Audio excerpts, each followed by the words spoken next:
I'll never forget the sound of my son's voice that night. 7 years old, shivering, scared, and trying so hard not to cry because he didn't want me to worry. But I need to back up. My name's Celia. I'm 32, a single mom living in Seattle, working double shifts as a veterinary tech just to keep the lights on and my kid fed. I've never had much, but I've always made sure Torin had love, stability, and a mom who showed up. My sister Courtney? Yeah, different story. She's the golden child. Corporate job, perfect house in Bellevue, married to some finance guy who collects vintage watches and talks about equity like it's a personality trait. Growing up, she could do no wrong. Straight A's, homecoming queen, charity awards, all that crap. Me? I got pregnant at 24, dropped out of grad school, and suddenly became the family's permanent disappointment. Last weekend, I made the worst mistake of my life. I let Torin stay with Courtney so I could pick up some weekend shifts and finally catch up on rent.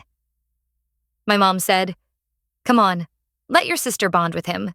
You're always hovering." Hovering? If only I'd hovered more. It was pouring that night. I was scrubbing out a kennel at work when my phone rang. I almost didn't answer because my gloves were soaked. But I saw his name and picked up. Mom, can you come get me? Please. He sounded so small. Of course, baby. What's wrong? I dropped a glass and Aunt Courtney hit me. She said I'm a stupid little brat. Then she told me to go outside because I was crying too loud. I'm outside now. Mom, it's cold. I swear my heart stopped. I didn't even change out of my scrubs. I grabbed my keys with shaking hands, nearly knocking over a tray of medication, and ran out into the storm. The drive felt like forever. Windshield wipers couldn't keep up with the rain, and my chest physically hurt from how hard my heart was pounding. When I pulled into Courtney's driveway, I saw him. My little boy curled up by the garage door, rain pouring over him like some cruel joke. His Spider-Man hoodie was soaked through and his tiny fingers were blue. His backpack was dumped beside him, books and socks spilling out onto the wet concrete. I ran out, scooped him up, and he just clung to me, not even crying anymore, like all the tears had drained out of him. "Mama," he whispered, voice cracked. I didn't mean to break it. I said sorry. "Do you know what it feels like to hate your own family?" I turned toward the house. And of course, there she was, standing in the doorway, holding a glass of wine, not a hair out of place. "Celia, relax. It was one glass. He's being dramatic. I needed some peace during my conference call." "You hit him." She rolled her eyes. It was a slap on the arm. He needs to learn actions have consequences. You coddle him too much. That's why he's soft. Software. I looked down at my son's shaking body. His lips pale, his hands trembling, and she called him soft. I didn't scream. I didn't curse. I just held him tighter, turned my back on her, and walked to the car. But as I buckled Torin into the seat, the rage started creeping in. Quiet, slow, but steady. Like a fire in my veins, I drove us home in silence except for his quiet sniffles. Once we got inside, I wrapped him in every blanket I could find. Made him soup even though my hands were shaking. Held him until he finally fell asleep, little hands clutching my arm like he was afraid I'd disappear too. That should have been the end of it, right? A nightmare, but over.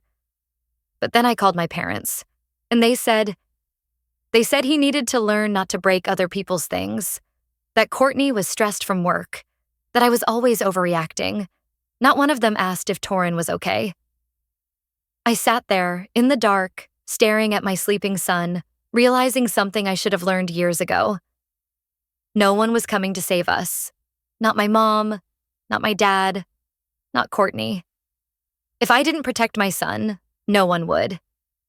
And in that moment, something inside me snapped. I wasn't going to cry. I wasn't going to beg them to care. But they would remember this night. They would remember what it cost to throw a child into the cold.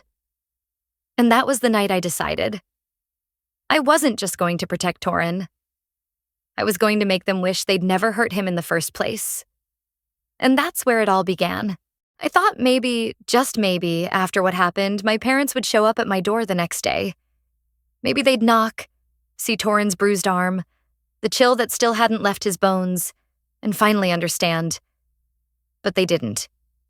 Instead, I got a text from my mom. "Don't blow this out of proportion. Courtney's under a lot of pressure. You know how dramatic you can be." "No, how's Torin?" "No, are you both safe?" Just blame. Like always. That text felt like a punch in the chest. I just sat there on the floor, Torin's tiny body still wrapped in a blanket, feeling this weird mix of emptiness and boiling rage. I mean, what kind of grandparents hear that their grandson got hit and left outside in the freezing rain, and their first instinct is to protect the person who did it? But honestly, I shouldn't have been surprised. My whole life, they've treated Courtney like she's this fragile porcelain doll, and me? I was the crack in the glass they kept trying to cover with glue and polite smiles. It got worse when Courtney posted on Instagram the next morning. A perfectly filtered selfie holding a coffee mug that said, "Number Mom Boss Vibes," even though she doesn't have kids. Captioned, "Teaching resilience isn't always pretty, but it's necessary. Tough love. Do better, parents." I stared at that screen so long my eyes burned. She wasn't just brushing it off. She was bragging, turning my son's trauma into a damn inspirational quote. I wanted to smash my phone against the wall. Instead, I screenshot it. That's when something inside me clicked. I stopped waiting for an apology that was never coming. Stopped hoping my parents would finally pick me, or at least pick what was right. If they thought I was the family embarrassment, fine. I'd show them exactly how embarrassing I could be. A few days later, word got out that Courtney was planning this massive charity gala. Something about raising money for kids in foster care. Oh, the irony. She was all over the community Facebook groups, posting links, inviting local businesses, tagging politicians, building this perfect little image of herself as a champion for children, the same woman who slammed a door on a crying child's face. It made me sick. But it also gave me an idea. See, what my family never knew, because they never asked, is that a few years back, before Torin was born, I did some freelance work in social media marketing. Helped a couple of nonprofits, managed some campaigns. Nothing huge, but enough to know how things work behind the scenes. And I still had contacts. So while Courtney was busy taking stage photos of donation checks, I reached out to a friend who managed venue bookings for local events. Turns out the ballroom Courtney reserved for the gala wasn't fully secured yet. Just a verbal agreement, no signed contract. One phone call, a wire transfer from the savings account I'd built working overtime for the last 2 years. And that venue was mine. But I wasn't done. I spent the next week designing my own event. Same day, same time, next door. A benefit night for an actual children's shelter downtown that I'd been quietly supporting for months. I built a website, filed for permits, even booked a couple of speakers and a live band. My mom called in the middle of it. "Courtney says the venue's double booked. Did you do something?" Her voice was sharp, like I was some rebellious teenager again, not a grown woman protecting her child. I didn't lie. "Maybe you should ask the woman who threw my son into the rain. She seems to have all the answers." She hung up. No goodbye. I sat there, staring at the empty living room, feeling this strange mix of guilt and power. I wasn't proud of stooping to their level, but I wasn't going to let them rewrite the narrative this time. And just when I thought the storm had peaked, another call came. Courtney, hysterical. "You're ruining my life," she screamed. "This gala was going to launch my children's foundation. The mayor's coming, sponsors are watching. You're destroying everything." I let the silence sit. Then I said, calm as anything, "Funny. Torin thought the same thing when you left him outside." And before she could scream again, I hung up. But deep down, I knew this wasn't over. She was going to fight back. My family always did when their image cracked. I just didn't expect what would happen next. Because someone else was watching. And they were about to blow this whole thing wide open. You ever feel like the whole world is holding its breath, waiting for you to screw up so they can say, "See? Told you she was the problem." That's how it felt waking up the next morning. Courtney went silent after our last call, which, honestly, scared me more than her screaming. Quiet Courtney was dangerous. Quiet Courtney meant strategy. She wasn't the kind to blow up and move on. She was the kind to rebuild her image before the smoke cleared. I spent the next few days watching her social media like a hawk. And sure enough, she spun the narrative fast. Suddenly, her charity gala wasn't just about kids. It was about forgiving difficult family members who try to sabotage your success. Cute, right? Then came the calls from mutual acquaintances. "Hey, Celia, Courtney says you're going through something and taking it out on her big event. Is that true? She says she still loves you, but you're lashing out because you're jealous of her happy life."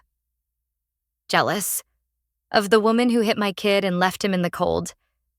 I didn't respond to any of it. I just kept working. Behind the scenes, I was building something better. I designed my event website, crafted press releases, gathered testimonials from the shelter staff and the kids themselves. Real stories. No filters, no hashtags. Just the raw truth of what kids like Torin face every day. Neglect, abandonment, cruelty hidden behind suburban smiles. I used the savings Courtney mocked as your sad little emergency fund to hire a publicist. A small one, sure, but good enough to get my event on the local news calendar. But I still needed something bigger, something no one could ignore. That's when I remembered the camera. See, months ago, after Torin had a scare walking home from school, I'd tucked a tiny clip-on camera onto his backpack strap. He'd stopped using it after a while, but I never removed the app from my phone. The night Courtney threw him outside, I checked the app, and there it was. Grainy but clear as day. Courtney towering over him in the kitchen, the sound of glass shattering, her voice sharp as a blade. "You're worthless. Get out of my house, you little accident." And the slam of the door as she locked him outside. I felt physically sick watching it. Not because it shocked me. Nothing Courtney did surprised me anymore. But because I'd left him there. I thought I was protecting him by letting him stay with family. Turns out I handed him to the wolves. But this time I wasn't going to freeze. I compiled the footage, cleaned the audio, and sent it anonymously to a local parenting podcast with a huge following. I didn't include my name. Didn't say it was my sister. Just labeled it Suburban Abuse Caught on Camera. And then I waited. The podcast dropped the video the morning of Courtney's charity gala. 10,000 views in an hour. 50,000 by noon. The comment sections blew up. Who locks a kid outside in the rain? Bet this is one of those fake perfect moms. Somebody better find this kid. The timing was perfect. Reporters showed up at the gala asking Courtney if she'd seen the viral video of a child being abused in a Bellevue home. She froze. I got a text from my mom. Just 2 words. "What happened?" I stared at it for a long time, then put my phone down. Because at that exact moment, something bigger hit. I got an email from the venue manager. "Celia, we have a situation. Courtney's legal team tried to rebook the venue under her LLC to override your reservation. But when we did a background check, we found discrepancies." Discrepancies? I dug deeper. Turns out, Courtney's charity wasn't legally registered as a nonprofit. All those donations? Unaccounted for. All those sponsors? Misled. She wasn't just cruel. She was running a scam. And just like that, this wasn't about a family feud anymore. This was fraud. And someone else had just picked up the scent. The local DA's office. I didn't expect it to spiral this fast. By noon on the day of Courtney's gala, the video had hit 6 figures.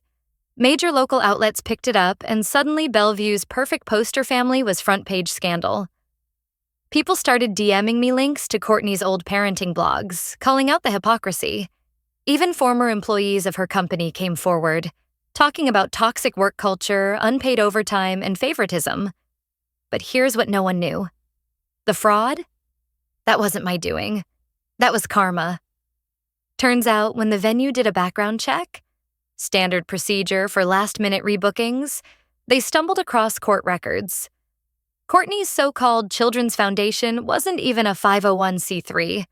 No tax filings, no nonprofit registration, just a shell LLC funneling donations straight into her personal account. I sat there staring at the PDF file the venue manager sent me, hands shaking. This wasn't just a petty family revenge story anymore. This was criminal. And for the first time in years, I didn't feel powerless. I felt sharp, clear, ready. The best part? I didn't have to lift a finger.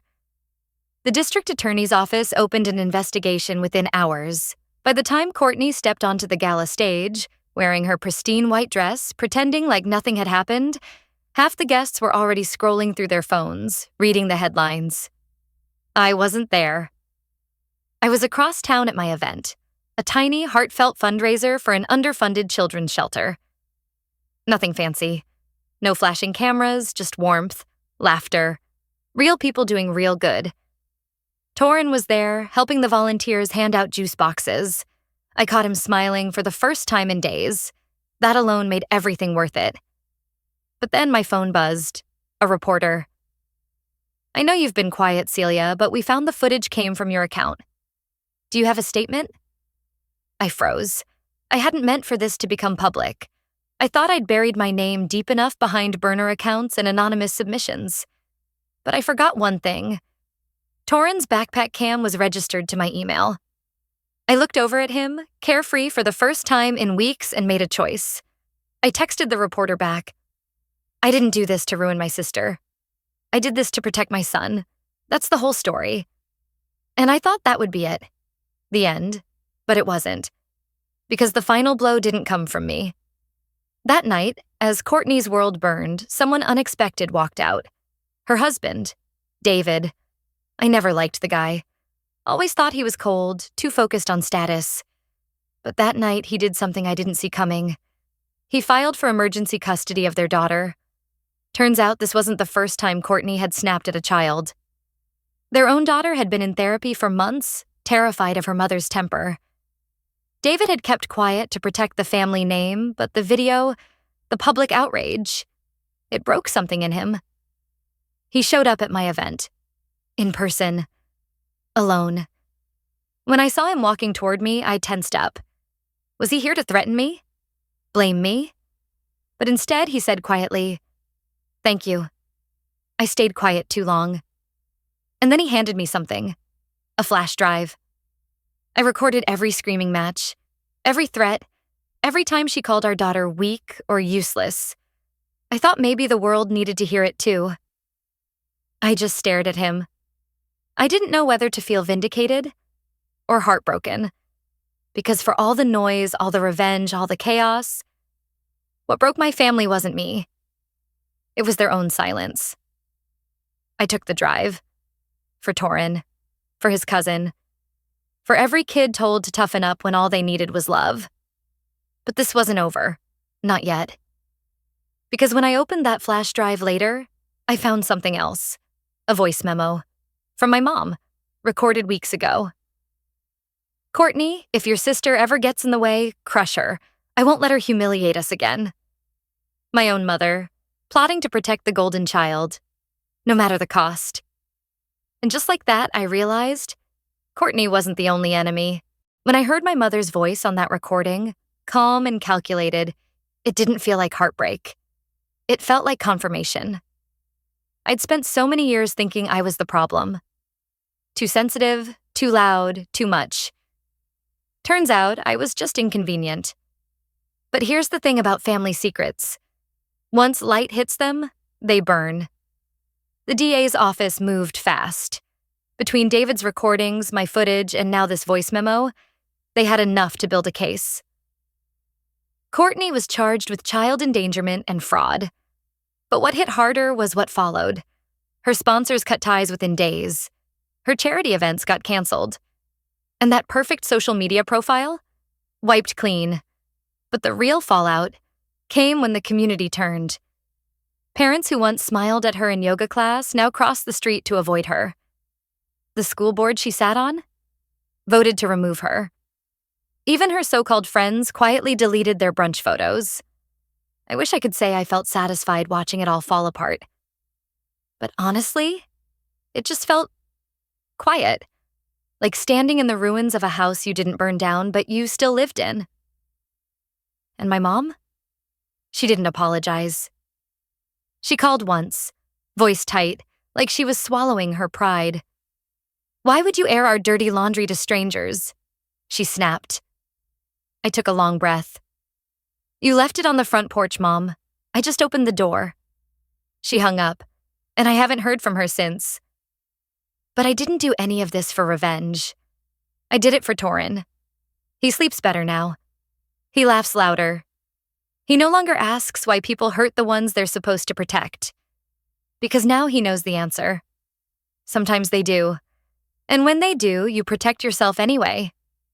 As for David and his daughter, they're healing too. He reached out last week asking if Torin wanted to join them for a play date. I said yes, not because we're friends, but because our kids deserve to know what safe feels like. And me? I've stopped shrinking. I started a side project helping parents install safety tech for their kids. Trackers, cams, panic buttons. It's not big yet, but it's real. The kind of real I spent my whole life searching for. I won't lie. Some nights, the silence feels heavier than the noise ever did. But then Torin curls up beside me on the couch, humming to himself, and I know I broke the cycle. I didn't win. I survived. And some days that's enough. If you've ever been in that spot where the people who should love you the most leave you standing in the rain, I hope you know it's not your fault. And I hope you find your way home, whatever that looks like. Thank you for sitting with my story. It's messy, it's raw, but it's mine. If you've been through something like this or just need to let it out, the comments are open. I'll read them. Maybe someone else will too. And if you want to hear more stories like this, real ones, messy ones, hit subscribe. Not for me. For the people who are still out there, wondering if anyone gets it. I do. Celia,